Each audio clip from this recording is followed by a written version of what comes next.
सीतारामचंद्राभ्याम नमः। श्रीमद् वाल्मीकि रामायण अयोध्या कांड 111वां सर्ग। वशिष्ठ जी के समझाने पर भी श्री राम को पिता की आज्ञा के पालन से विरत होते न देख भरत का धरना देने को तैयार होना तथा श्री राम का उन्हें समझाकर अयोध्या लौटने की आज्ञा देना। उस समय राजपुरोहित वशिष्ठ ने पूर्वोक्त बातें कहकर पुनः श्री राम से दूसरी धर्म युक्त बातें कही। रघुनंदन ककुतस्थ कुलभूषण, इस संसार में उत्पन्न हुए पुरुष के सदा 3 गुरु होते हैं, आचार्य, पिता और माता। पुरुष प्रवर पिता पुरुष के शरीर को उत्पन्न करता है, इसलिए गुरु है, और आचार्य उसे ज्ञान देता है, इसलिए गुरु कहलाता है।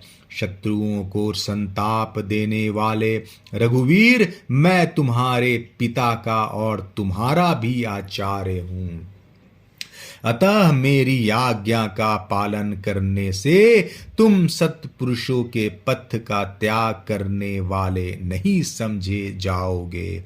तात, ये तुम्हारे सभासद, बंधु बांधव तथा सामंत राजा पधारे हुए हैं। इनके प्रति धर्मानुकूल बर्ताव करने से भी तुम्हारे द्वारा सन्मार्ग का उल्लंघन नहीं होगा। अपनी धर्म परायणा बूढ़ी माता की बात तो तुम्हें कभी टालनी ही नहीं चाहिए। इनकी आज्ञा का पालन करके तुम श्रेष्ठ पुरुषों के आश्रयभूत धर्म का उल्लंघन करने वाले नहीं माने जाओगे। सत्य, धर्म और पराक्रम से संपन्न रघुनंदन, भरत अपने आत्म स्वरूप तुमसे राज्य ग्रहण करने और अयोध्या लौटने की प्रार्थना कर रहे हैं। उनकी बात मान लेने से भी तुम धर्म का उल्लंघन करने वाले नहीं कहलाओगे। गुरु वशिष्ठ ने सुमधुर वचनों में जब इस प्रकार कहा, तब साक्षात पुरुषोत्तम श्री राघवेंद्र ने वहां बैठे हुए वशिष्ठ जी को यों उत्तर दिया। माता और पिता पुत्र के प्रति जो सर्वदा स्नेह पूर्वक पूर्ण बर्ताव करते हैं, अपनी शक्ति के अनुसार उत्तम खाद्य पदार्थ देने, अच्छे बिछौने पर सुलाने, उबटन आदि लगाने, सदा मीठी बातें बोलने तथा पालन पोषण करने आदि के द्वारा माता और पिता ने जो उपकार किया है, उसका बदला सहज ही नहीं चुकाया जा सकता। अतः मेरे जन्मदाता पिता महाराज दशरथ ने जो मुझे आज्ञा दी है, वह मिथ्या नहीं होगी। श्री रामचंद्र जी के ऐसा कहने पर चौड़ी छाती वाले भरत जी का मन बहुत उदास हो गया।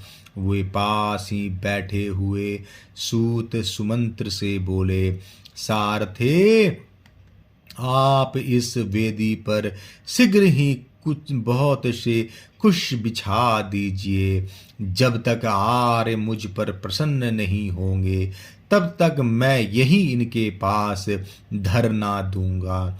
जैसे साहूकार या महाजन के द्वारा निर्धन किया हुआ ब्राह्मण उसके घर के दरवाजे पर मुंह ढक कर बिना खाए पिए पड़ा रहता है, उसी प्रकार मैं भी उपवास पूर्वक मुख पर आवरण डालकर इस कुटिया के सामने लेट जाऊंगा।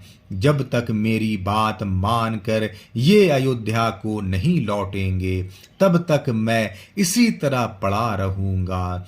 यह सुनकर सुमंत्र श्री रामचंद्र जी का मुंह ताकने लगे। उन्हें इस अवस्था में देख भरत के मन में बड़ा दुख हुआ और वे स्वयं ही कुश की चटाई बिछाकर जमीन पर बैठ गए। तब महातेजस्वी राजर्षि शिरोमणि श्री राम ने उनसे कहा, तात भरत, मैं तुम्हारी क्या बुराई करता हूँ जो मेरे आगे धरना दोगे। ब्राह्मण एक करवट से सोकर धरना देकर मनुष्यों को अन्याय से रोक सकता है, परंतु राज तिलक ग्रहण करने वाले क्षत्रियों के लिए इस प्रकार धरना देने का विधान नहीं है। अतः नरश्रेष्ठ रघुनंदन, इस कठोर व्रत का परित्याग करके उठो और यहाँ से शीघ्र ही अयोध्यापुरी को जाओ। यह सुनकर भरत वहां बैठे बैठे ही सब ओर दृष्टि डालकर नगर और जनपद के लोगों से बोले, आप लोग भैया को क्यों नहीं समझाते हैं। तब नगर और जनपद के लोग महात्मा भरत से बोले, हम जानते हैं काकुतस्थ श्री रामचंद्र जी के प्रति आप रघुकुल तिलक भरत जी ठीक ही कहते हैं, परंतु ये महाभाग श्री रामचंद्र जी भी पिता की आज्ञा के पालन में लगे हैं, इसलिए यह भी ठीक ही है। अतएव हम इन्हें सहसा उस ओर से लौटाने में असमर्थ हैं। उन पूर्वाशियों के वचन का तात्पर्य समझकर श्री राम ने भरत से कहा, भरत, धर्म पर दृष्टि रखने वाले सुहृदों के इस कथन को सुनो और समझो। रघुनंदन, मेरी और इनकी दोनों बातें को सुनकर उन पर सम्यक रूप से विचार करो। महाबाहो, अब शीघ्र उठो और मेरा और जल का स्पर्श करो। यह सुनकर भरत उठकर खड़े हो गए और श्री राम एवं जल का स्पर्श करके बोले, मेरे सभासद और मंत्री सब लोग सुने, न तो मैंने पिताजी से राज्य मांगा था और न माता से ही कभी इसके लिए कुछ कहा था। साथ ही परम धर्मज्ञ श्री रामचंद्र जी के वनवास में भी मेरी कोई सम्मति नहीं है। फिर भी यदि इनके लिए पिताजी की आज्ञा का पालन करना, वन में रहना अनिवार्य है, तो इनके बदले मैं ही 14 वर्षों तक वन में निवास करूंगा।